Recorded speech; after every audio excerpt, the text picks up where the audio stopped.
I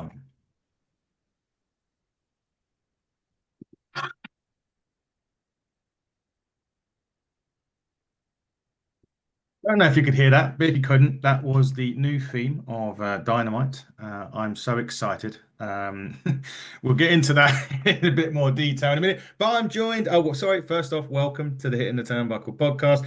AEW in the books this week. They're first of a new era. It seems to be a new era in wrestling, whatever way you look at it. At the minute, I am joined again, second week in a row, by my good buddy, Mr. Dave Robinson. How are you doing, mate? Hey mate, okay. Yeah, 2 weeks in a Well, row. I feel privileged. I know, yeah, I know. Got to keep What's his momentum going through 2025. indeed, we should keep the run. Gary Joe, I don't think will be joining us. He may, if he does, he'll pop in during the show. So we'll see if he does. If he does, he does. If he doesn't, no matter. Yeah, best. I think no best way to start, Dave. Dynamite new theme song. Collision's got Saturday Night's Alright for fighting again, which is all good. That theme song caused a little bit of, or the theme song of I'm So Excited has caused a little bit of a stir on social media with the AEW, well, wrestling fans, full stop. I know when I messaged you the other day, you were a bit like, this song isn't really for me. Is it one that's going to grow on you, or is it one that you're just not going to like? I don't think so. I don't think it'll grow him. I just don't think it suits the show and the product, to be totally honest. I think if they would have used it as just a one-off for Yeah. the new year, then I could have lived with that a little bit more. Um, I don't mind the collision. Yeah. I think it probably suits a little bit better, just the fact that it's on a Saturday. But Yeah. I'm so excited. I know it's meant to be cheesy, but I just think I love new metal and love rock, and I think that goes hand in hand with wrestling at times. You know, we've had a lot of collaboration and crossovers over the years with rock and metal artists, and I just think that suits this, particularly AEW and the shows they put on. I just think that suits the style more, but we'll see. We'll see if they're going to stick with it, and it looks like they are. Then ask me again in a few weeks' time, but I don't think I'm going to become a fan of it. Or, yeah, what do you think? It's weird. It's out there. Look, it's out. I mean, used to, as you say, we're used to metal tracks. I mean, I think nowadays in the WWE world, we're kind of like whatever is hot now we hear. Yeah, So that's kind of what WWE do. I mean, I'm not. I don't know. Is it? I just like playing it now. I just think more. It's just I just press the button just to hear it. yeah. Yeah, it's a weird choice, but I think I said it when I done the sort of Dynamite when I done a little bit of an overview of Dynamite in the week that. It's an out there choice, but it's different. And I think AEW needs to be different to wrestling out there. So that's it. I mean, do I particularly think it's a wrestling song? No. But again, I think it's one of them ones that could grow. But ask me the question in a couple of weeks and we'll see where we are with it. It's almost like they're trolling the internet just 'cause they Yeah. were kind of gonna expect this reaction. Um, I don't know what's the track, 70s or 80s? 80s. Yeah, I just don't know. Going into 2025, trying to attract a bit of a younger audience as well, because a lot of the AW fan base are the old school, the hardcore wrestling fans. Mhm. Um, but yeah, even a collision this week, I noticed there was a lot of kids there, and you would want to attract kids and younger people to Yeah. your product. I don't know if a track from the 80s really goes hand. I don't know how much it matters, to be honest. Maybe we're making a bigger deal out of it than we should be. Um, but yeah, doesn't. It kind of doesn't suit the content. Like when they're showing the video package and that music's playing in the background, there's just a bit of a disconnect for me. I think the funny thing was it come on and it flashed up this was going to be TV 14. I was just like, Yeah, that yeah, doesn't suit TV 14 yeah. music. But look, enough about that. Look, we will get on to Dynamite and bits and pieces of Collision in a minute. But I'd New Japan had their show with AEW actually today or this morning for us, and there's a few pointers that have come out of that. Kenny Omega's first match back in wrestling since suffering from diverticulitis. Nice and easy, just a 40-minute bloodbath with Gabe Kidd. I mean, going through tables and everything else. I'm sure Tony Khan was wincing every time the move was done. Yeah.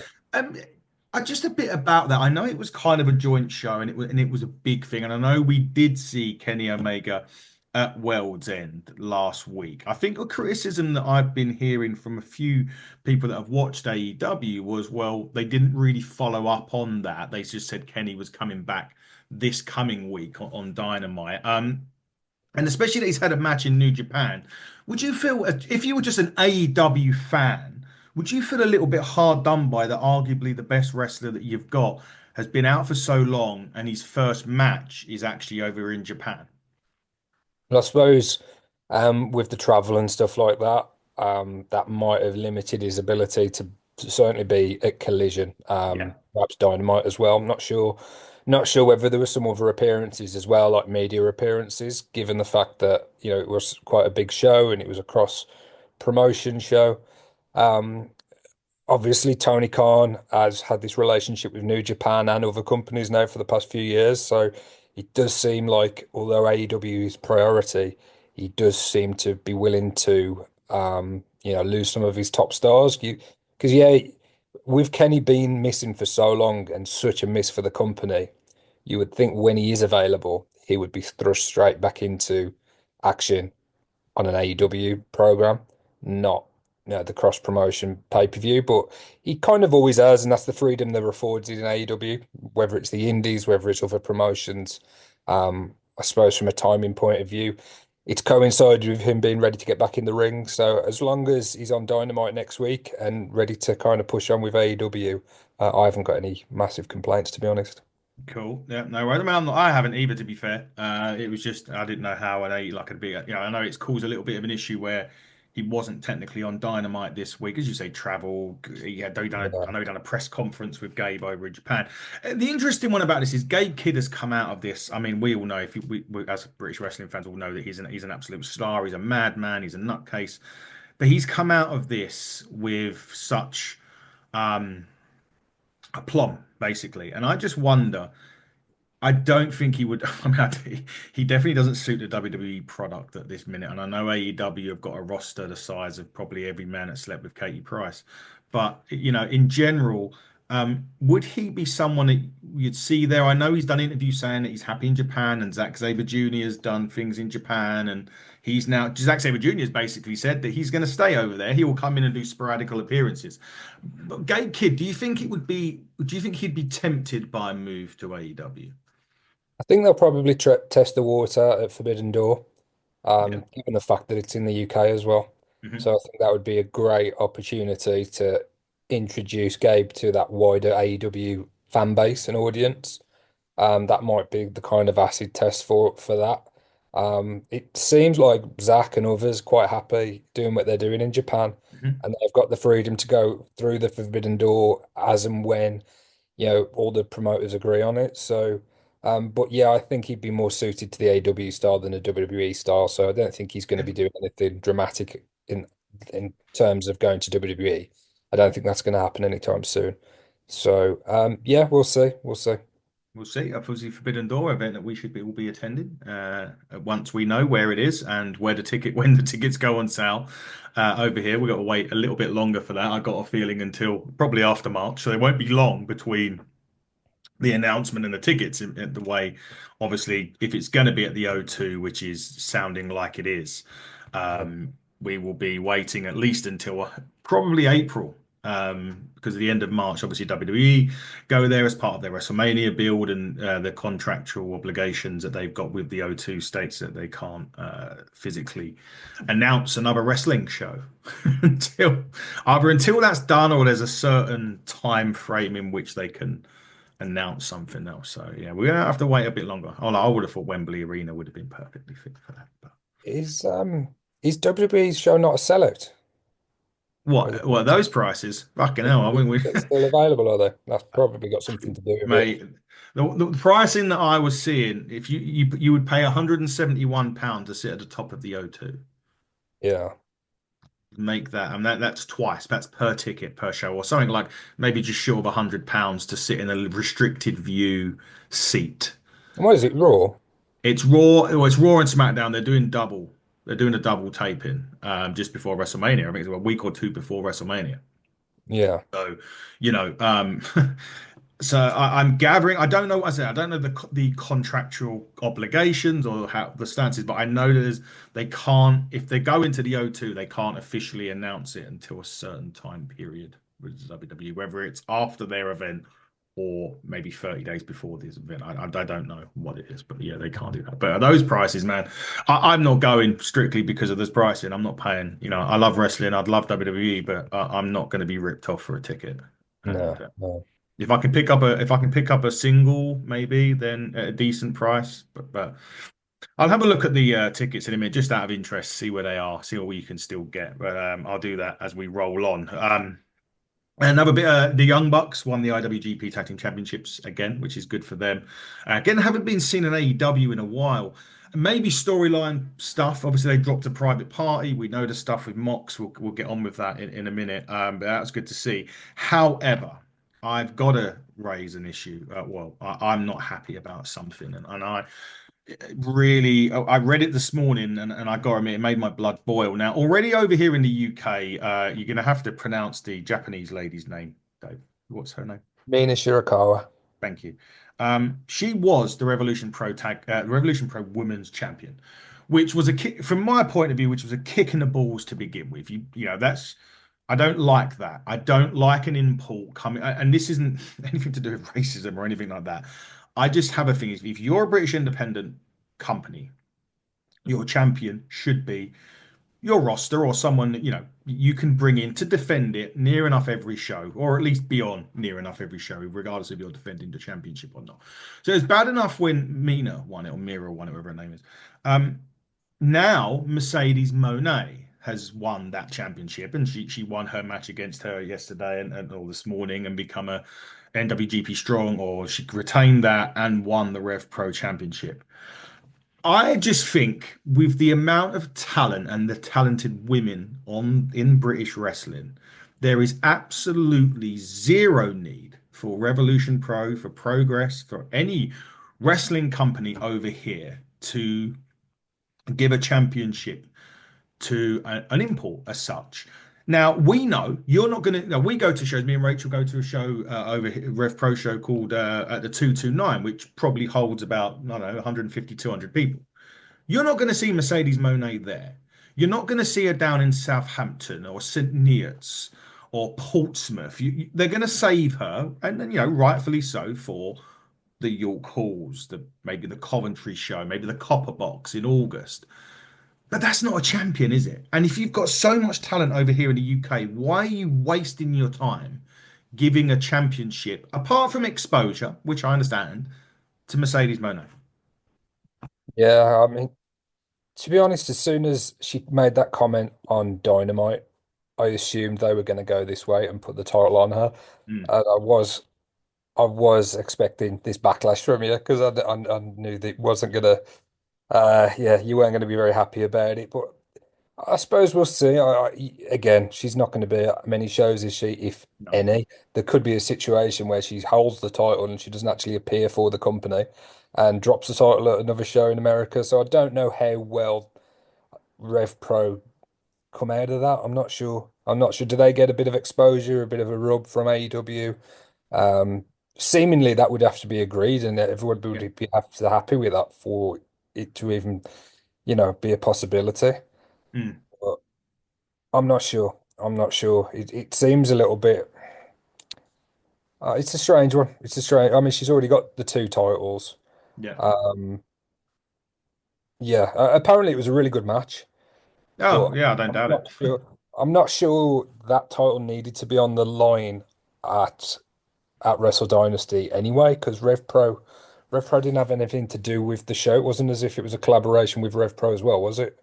No, not as far as I know. I mean, I know they work with, and obviously Forbidden Doors coming up, and I'm assuming piecing the puzzles together that perhaps Forbidden Doors going to be a bit of a mixture of all three companies, perhaps this year. Yeah, maybe. Look, we've seen Orange Maybe that's what Cassidy. it's doing. Yeah, maybe it's Yeah, setting up for Forbidden Door here, just so that when Forbidden Door does roll around, I mean, when is it? It's not till August, though, is it? August, the August bank August. holiday, just like all in.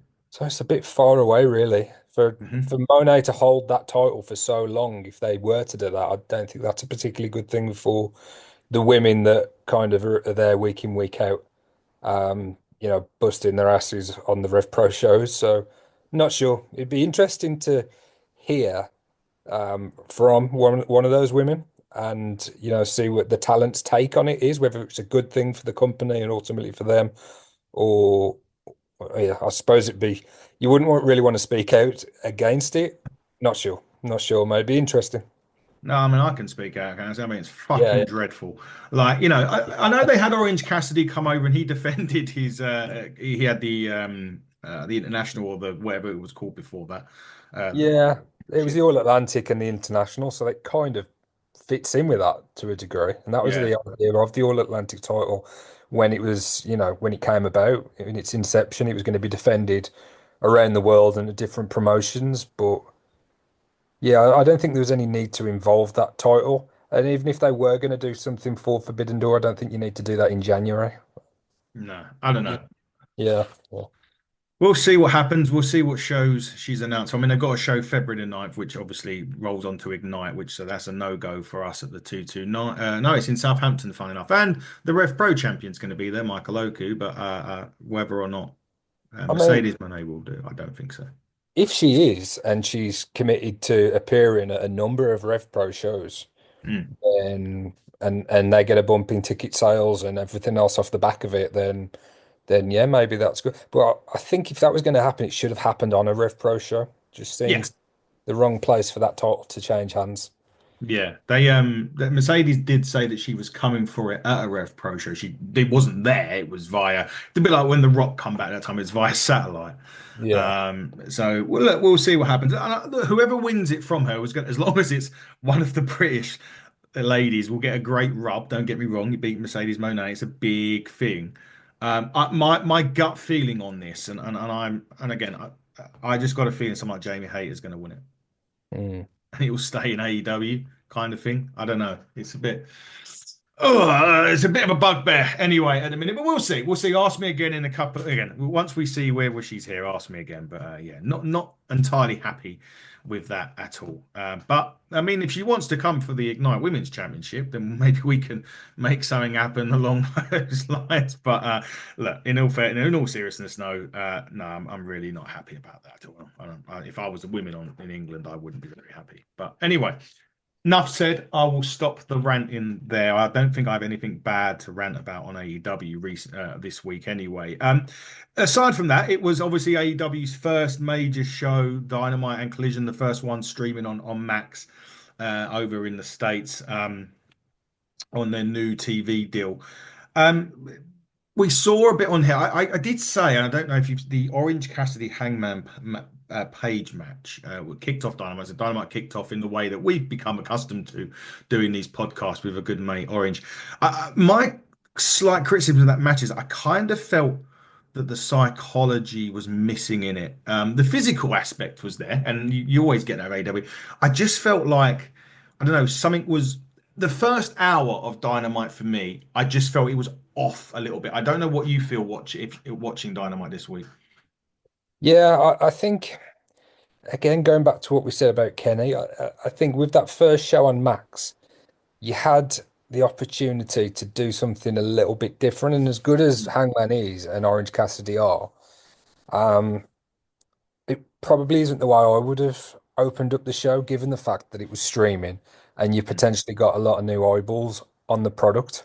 I'm not saying that you should have ex-WWE guys out there or anything like that, but I'm not sure. I'm not sure whether new fans would have watched that and thought, right, this is something that I'm going to be watching from week in, week out. So yeah, as you put it, maybe a little bit off, just didn't quite wasn't what I was expecting, perhaps. I thought it was a decent enough match, and I'm a Yeah. huge fan of both of the wrestlers, but yeah, with that potential, I think I would have done something different. Would you have done something more different that perhaps at the end, or I know World's End ended with Copeland or Cope, as he's now known, returning. Was that enough of an ending, do you think? we know there was talk of maybe Shane McMahon. Look, all that talk was out there for the last sort of 6 months. But was the ending of World's End? I know we kind of touched on it last week, but was it enough? Maybe that perhaps they should have rolled into something that happened at the maybe Copeland comes out and cuts a promo, or could they have done the ending different of World's End to make it more sort of people like shit? I need to watch this first hour. Yeah, yeah, maybe a bit of a mystery going into it, and you need to watch Dynamite to see who it was or where it was. I mean, quite simply, I don't know if Osprey was on any of the shows, either Wrestle Dynasty or Wrestle Kingdom. Nope.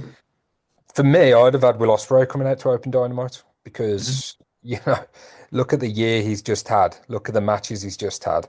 And I know, at World's End he had two matches. And I don't know whether he was in the UK. I don't know if he stayed in America. I'm not sure what he did. I think there was pictures of him at Epcot or at Disney.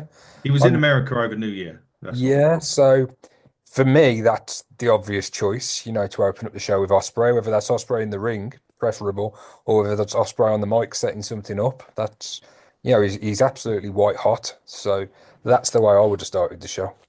Yeah, indeed. It was just quite a weird thing. But second one I want to talk about, the acclaimed. It's pretty much. I mean, they got absolutely annihilated this week by the Hurt Syndicate. Obviously, Anthony Bowens dropped off the apron, let Max Caster take a bit of a beating. The only sort of bit I would say about that is I kind of thought Caster was going to be the heel here, but Bowens has kind of done what a heel would do and left his partner in the shit to take the part. Yeah. I don't. Is it a case of he's just showing maybe beating some respect into Max, or was Max even kind of being a sacrificial lamb for the Hurt Syndicate because he wants to join? What do you make of that? And was it the right thing to do for Bowens to jump off the apron and let Max take the punishment? Yeah, I mean, I suppose that depends on the direction they go with Bowens. Mm. Um, MVP on commentary kind of said that they don't want Caster. Like Yeah. he took too long to get back to him, or and Caster's obviously playing like this delusional character, keeps calling himself the best wrestler alive, and he doesn't seem to be really aware of how pissed off Bowens is with him. Yeah. Um, but for me, out of the two, and I like them both for different reasons. But in terms of in the ring, I think Bowens is fantastic. It's somebody that I really would like to see, perhaps in this year's Continental Classic later on this year, depending on the kind of year he has and the matches. 'Cause, I mean, some of the singles matches we've seen him have over the past 5 years have been great. So maybe they identify him as the star out of the two. It'd be great for both of them to go on and have great singles careers, but a lot of the time with tag teams when they split, there's the one that has the higher level of success. And for me, if I had to have a bet on which one of them that would be, it would definitely be Bowens. Interesting times. We'll see with that. I'm sure there'll be something happening this week on Dynamite to carry that thing on. But what we know is happening this week is a casino gauntlet, and the winner of that will take on Moxley for the championship in a few weeks. I think the following week, I think it's called Maximum Damage or Carnage or something like that. There's another Yeah. special Dynamite coming up in a few weeks. This match was Swerve, was Roderick, was Jay White. Obviously Swerve ended up getting a little bit of well, he did get smashed up by Ricochet, fully fledged heel Ricochet now. We'll talk about Ricochet in a minute. Love the match first, those triple threat, but also love the winner, Jay White. It's about time that AEW started utilizing Jay White as he should be. I'm not saying he's going to win this Casino Battle Royal this coming week on Dynamite, but great to see him being utilized in the right way. Yeah, I was really pleased that he was the one to get the victory. And I thought perhaps with the inclusion of Roddy that that was the direction they'd go. But yeah, it's hard to bet against Swerve as well, given how strong he's been booked over the last year. So I really enjoyed it with Ricochet. I think a lot of people thought after the toilet roll stuff and Ricochet was left standing in the ring looking a bit of a prat that where does this go? And is Ricochet being buried, for lack of a better word. I think that's the narrative that was out there, so to see him really go a bit psychotic really with those gold scissors Mm. and really truly get his revenge on Swerve, cost him that opportunity. I don't know if that means that Swerve and Roddy aren't in the gauntlet or whether they're just not first, or like they're not Yeah, guaranteed to be. Whereas Jay has guaranteed his place. I mean, he's guaranteed his place in it, but he's got to go. He's got to go the longest to, yeah, to he's win got to it. start the match. So I suppose it's a double-edged sword in some respects. But yeah, Jay White being booked as a top star, getting wins in that big, in that big triple threat match. Big fan of. Big fan of. Definitely, and we'll look forward to seeing how he does. Just a touch on Ricochet. Obviously, as we said, fully fledged heel now. He stabbed Swerve with some scissors, so we're seeing. I know it's like the minor thing, but I tell you what, I really did like about Rick. I know the glasses. I know they're just Yeah. normal everyday glasses, but just sometimes the finer detail on it makes a big difference. But on top of that, though. Samantha has come out again and said that she wants to be a manager. And I know we spoke last week, and Gary Joe was sort of saying he wasn't sure whether so. Every time Ricochet gets the mic to cut a promo, I have to mute the TV. I find it. I don't think, especially a heel promo, is a lot more difficult as well because you've got to have the mannerisms, you've got to have the vocal cords. I'm talking like I'm a professional. I know what I'm talking about, but you've got to be believable. And every time Ricochet takes the mic, I kind of sort of like, oh, he's like a little kid that hasn't hit puberty yet. Do you know what I mean? He's talking like his balls haven't dropped a lot. And there's quite a few wrestlers that are like that. Does he need a mouthpiece for him to actually for it to work as a heel as such? Well, I think, perhaps less is more because when he was looking, as you say, those glasses, he did look Yep. very twisted, very sinister. Um, and then he kind of laughed at the end of it, and it didn't ruin it, but I definitely preferred how he kind of appeared in the crowd, and he was staring, and then he just looked so sadistic going after Swerve. Um, so yeah, maybe that's something that they do, whether it's Samantha, whether it's again, from what I'm reading, kind of people don't expect him to end up with the hurt No. syndicate, but um, yeah, whether he'll stand alone, whether he'll kind of play into this, this little laugh that he's been doing and that kind of chicken shit kind of heel, or Yeah. whether he's somebody that is a kind of a bit like how Swerve was, to be honest, like when he was a heel prior Yeah. to kind of his massive gains in popularity, and he's a fully fledged babyface now and very popular star.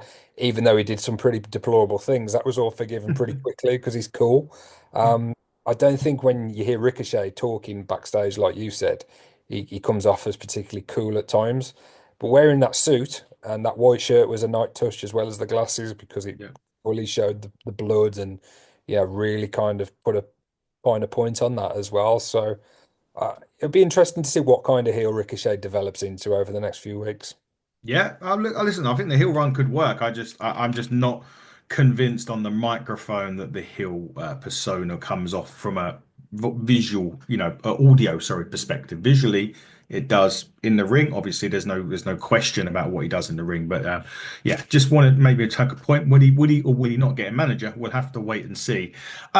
Jeff Jarrett now had we spoke a bit about this last week. He had his career announcement, and it wasn't the fact that he was retiring yet, but he has come out and said that he's just signed with AEW his last ever professional wrestling contract, so that he's going to obviously retire at the end of it.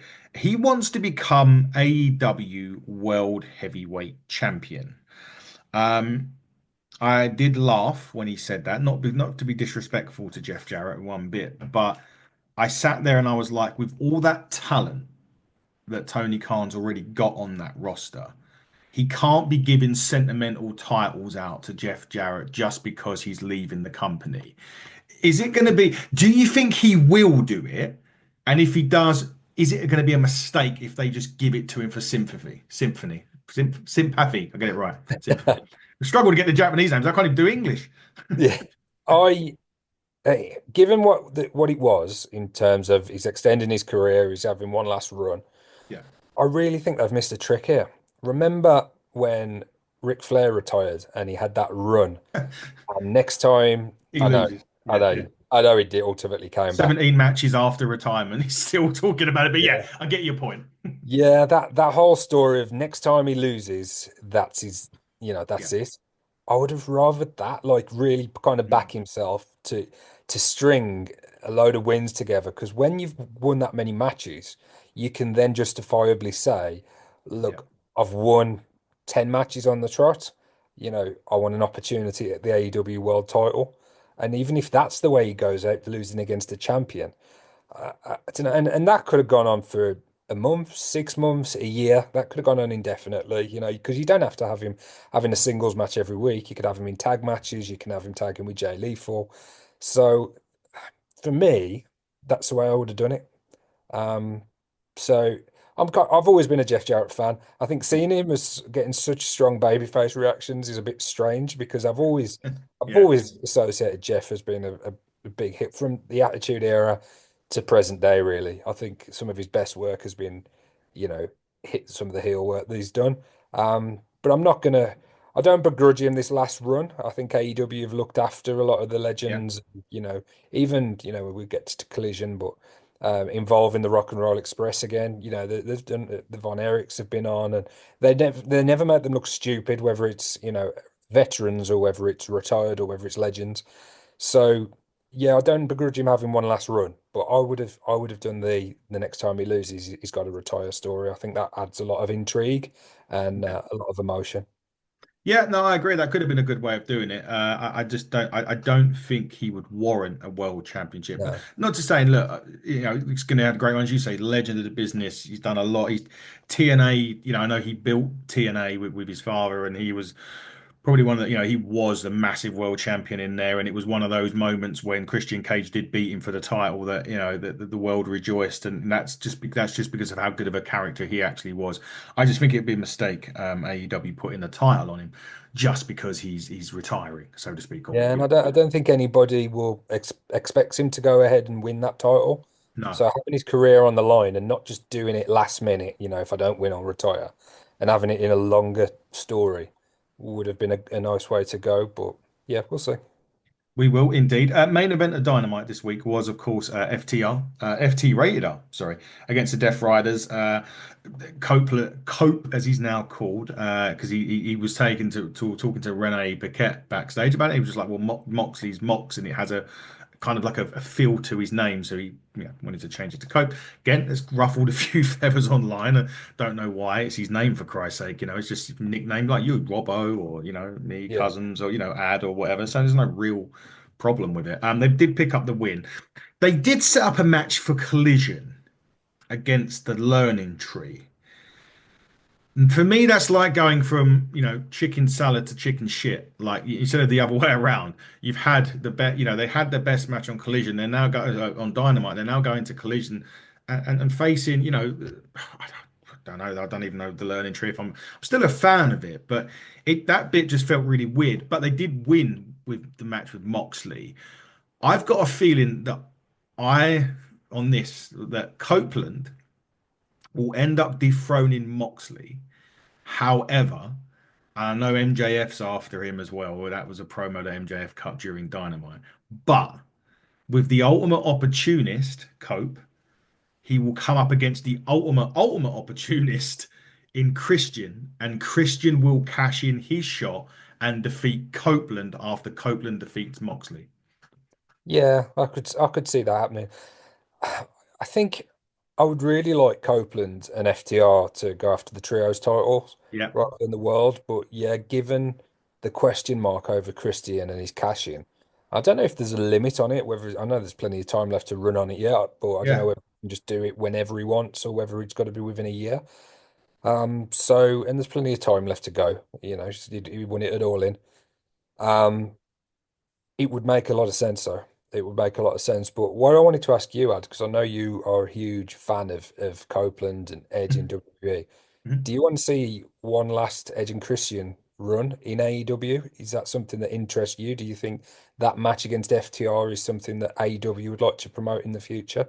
Oh yeah, yes to both of those. I want it. They definitely need to run. I don't know how they're going to do it now. After they've literally kicked seven bells of shit out of each other at the start of Copeland's run, and I don't know how they get to it because obviously if they do what they do here, then Christian's got to drop at some point and to reunite them. And I've got listen, I definitely think the four guys probably definitely want it. Tony Khan's probably itching to get it done. It's just a point of when it, and this is a good thing now. It's got to make sense for AEW to do it. They're not just going to throw it together and it's going to, Yeah. or they could do it. I'll tell you how they could do it. And this is taking a leaf out of WCW's book, and it maybe I don't know if it's Russo booking. Do you remember they WCW done Lethal Lottery? Yeah. Well, wouldn't it be interesting if AEW done a lethal lottery and somehow FTR managed to get picked out of a hat? I don't know. Maybe they do it slightly differently. Maybe they do like seeds and unseeded or something like that, or something along those Yeah. lines. And FTR were a seed and they pulled out Cope and Christian as a tag team. Yeah, well, they did set a precedent in doing that. That's how we got, wasn't that how we got MJF and Adam Cole? Something along those lines, wasn't it? Yeah, they done something different, something similar to that last year, didn't they? Or the year Yeah, before. yeah. That could be something. You've also got a chance of having the Death Riders or kind of beat down Copeland after a Mox Cope match, Hmm. regardless of whether Mox retained or Cope won, and then Christian comes down, assuming the people thinking he's going to cash in, but it's he helps Copeland, Yeah. or he comes to he's the savior, he saves him from a beatdown or something like that. So yeah, there's a lot of interesting elements going into this involving the titles and who's involved, the competitors in it as well. Yeah, it'll be interesting to see. I think it's definitely going to happen. It's just a matter of when. Before we get to Collision, two other bits of news. Number one, the dark match and the pre-show. Did you see who was the ring announcer? No, I didn't. Bray Wyatt's widow, Oh, okay. Joe Hoffman, Joe Yeah. Wyndham, Rotunda, whatever her name is. Yeah, she was on AEW as doing the dark matches and that. So nice touch for AEW to allow her to do. She was the ring announcer for Raw for many many years, up until she had kids, obviously. So that was nice. That was Was nice. that just because of where they were, or was that with a view to bringing her in?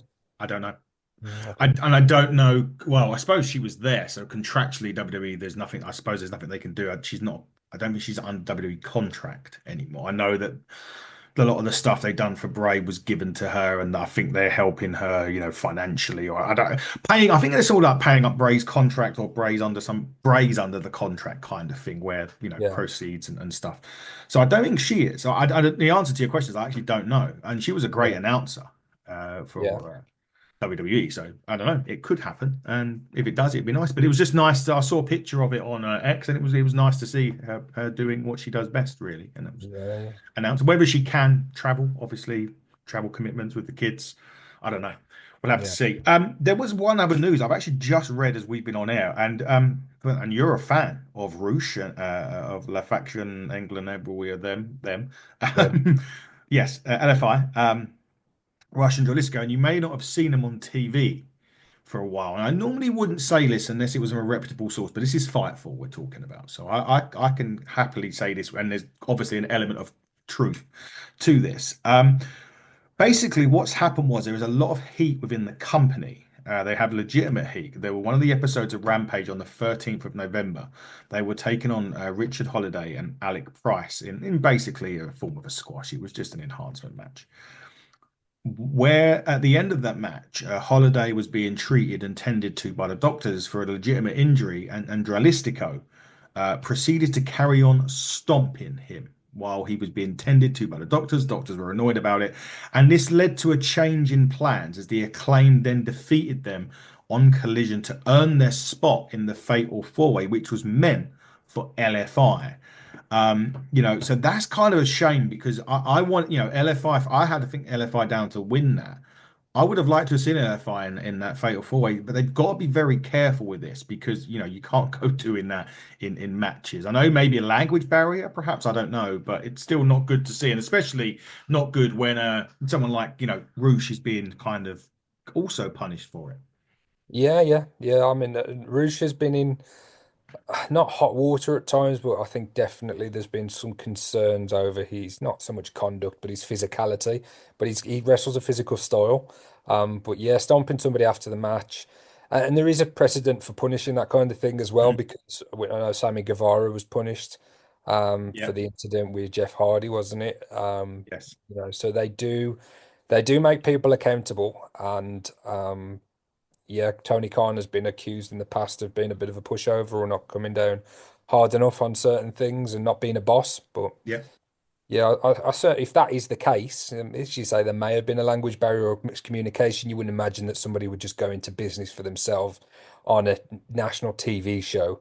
Uh, it's going to get called out, isn't it? But Yeah. yeah, they'll certainly learn from it. But it's a shame that Roosh has kind of been tarred with the same brush if it was Drilistico that did the damage.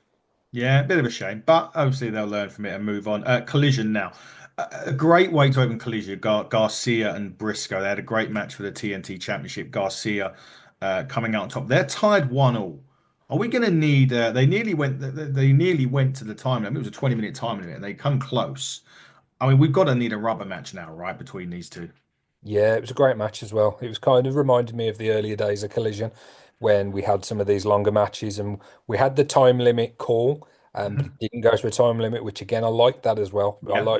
like that they use it, and yeah, they do the occasional time limit draw, but I like the variation and the fact that it was a victory for Garcia. I thought it was a great match. I think they had really good chemistry. I liked Garcia not wanting to engage on the outside and Yeah. learning his lesson. So there was a lot in this match that I enjoyed. I think Mark Briscoe for the last, since he's come into AEW really as a single star, um, he hasn't put a foot wrong really. He's loved by the fans, and I don't think many people would have had too many complaints should he have picked up the title. But yeah, given the fact that they've got one victory each, I think a rematch for the title is ready made. I think that's something, whether they do it straight away or whether they work to it. Maybe we see a different side to Garcia, perhaps. Mhm. Can't imagine that they would turn Mark Briscoe in any direction heel. No. So maybe we get a bit of a, I don't know. I think because we've seen both. We've seen Garcia as a heel and a face in the company. Yeah. Maybe it's time to tweak that. I'm not sure. Not sure. No, it'd be interesting, but I do think they need a rubber match. That's for sure. Yeah. One always never a number that you want to have. You need to have it. It needs to go 2-1 in someone's favor. Jeff Jarrett beat Aaron Solo. There was no surprise with that, really, was it? That was quite Jeff Jarrett on on an enhancement match. We won't call them squash matches, but Yeah. private party though. Jarrett. Just to touch on Jarrett again, I know we've Oh talked yeah, about him a bit, but I mean, he doesn't really. I know he's older now, but his style it's not really changed much over the years. He's still no, doing. He can still do some of the stuff that he used to do 20 years ago as well yeah. today. So, yeah, he's not somebody I watch and I think please retire and never has. He's just, yeah, he's consistent and he can work that type of match with anybody of any age, really. Yeah, no, Jeff Jarrett's good. That match, as you say, he doesn't look as if he's aged. Well, he may look as if he's aged, but wrestling wise, he can still pull it out Yeah. of the bag for sure. And again, and then an easy victory over Aaron Solo kicks off that last ride, so to speak. Private Party and Knuckles from Sonic and Knuckles were next. Action Andretti and Leo. I mean, whatever the fuck they were wearing, I have no idea. What on earth they were Action Andretti and Leo Rush had on, but nevertheless, it wasn't what they've got on, is what they do inside that squared circle, and they put on a really, really good match actually. My only downside to it a little bit, I just don't think the crowd really gotten behind Leo Rush and Action Andretti. Yeah, I know they're heels and stuff, but they didn't seem to give they care enough about them in this match for me anyway. Enjoy the match sense though. I think it was great, and I'm looking forward to seeing where they go with Private Party and the titles. Yeah, I'm really hoping that Private Party push on and at least they're on the next pay-per-view. That AEW were known for some of the great tag teams, Yeah. and I think the tag team division to an extent has gone off the boil. I don't think the grizzled young veterans came in and we all thought that they were going to be a big part of this AEW tag division and they haven't been. We lost the Young Bucks, and as you mentioned, LFI have disappeared. Um, we should be seeing those tag team titles defended on all of the big shows, and we want a bit more of a presence for them on Dynamite as well. So again, I didn't mind the match. That it was decent. I didn't for a second think that Rush and No. and Andretti were going to win. And there's been a bit of that lately because I think we were talking about it last week, but we've got a lot of fairly new champions as well. Yeah. Be Garcia, Takeshita. So we're not necessarily expecting title changes, so that it is difficult. But yeah, I want to see a program for those tag titles that's on the main show and culminates at the pay-per-views. I don't just want to see, thrown together challenges or fatal four ways, because they haven't booked anything else accordingly.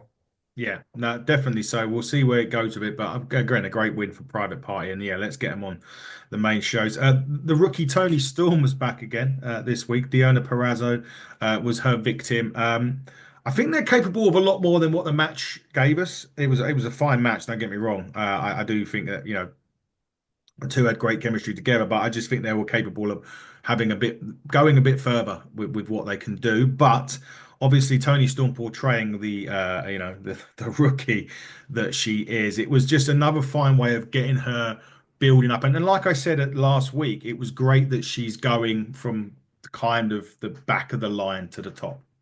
Yeah, yeah, it's good. I mean, they touched on it as well on commentary, the history with Diana as well, and the fact that they used to, you know, room together in Japan and in the UK, I think it was as well. Um, so whether this is something that is just a 1 week and that's it, it's just this match, and Tony moves on to another, challenger on a step towards the title or back to the title, depending on which way you look at it, remains to be seen. But I think, as you say, there's more.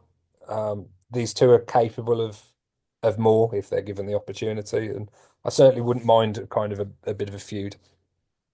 Yeah, definitely. So Tony still needs something to get her teeth into now she's back. So Yeah, that would kind of be a good way. We saw Christopher Daniels and Hangman Adam Page get into it again. So they're seemingly heading off in a direction where we may see a more sadistic side of Hangman again. Brian Cage is $100,000 richer after a crazy spot fest of a match. I mean, when you got Commander, you got Mortos, you got Dante Martin, and you got Brian Cage, you kind of know where they're going with it. They hit all the notes on this. Brian Cage needs a big year. I know he's probably got about 4 million years left on his contract at AEW by the sounds of it, but he needs to have a big year in AEW. yeah. I'm not going to complain about the outcome to this because I've complained many times in the past on this podcast about Brian Cage being the one taking too many pins. So the fact that he came out on top in this fatal four-way, great. Um, the only slight surprise, I suppose, is the fact that he's been paired with Lance Archer, and we've seen him in more of a tag team. Yep. And you know, arguably, it could have been the time to give Mortos a win because we've seen a lot of him. They're obviously big fans of his work, but he hasn't really picked up many, if any, victories. And also, Commander has won I think it's the Ring of Honor TV title. So Yeah. again, if Commander would have won, given the fact that he's just won that belt or recently won that belt, then I couldn't have criticised that. But out of the four, the person I would have liked to have seen going into it pick up the win was the man who did just that in Brian Cage. Yeah, definitely so. And hopefully the longer it goes on, the better. Main event, rated FTR learning tree. I mean, mate, this match happened. I have to say that it was just very few. It was just off for me. The whole Copeland Jericho face off thing, and they had the holy shit chance. I was just like, it doesn't have that without sort of going to WWE. It doesn't have that Rock Cena or Rock Hogan type effect when they're face to face. You're like, oh my God, I just feel as if it happened and it was a match. It was decent enough, but yeah, it was just there. It just happened. Was it main event worthy? No.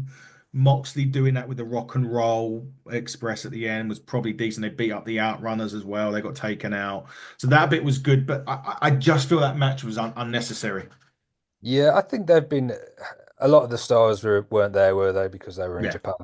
yeah, So they kind of um yeah, that's probably why we got double FTR really and yeah, Copeland.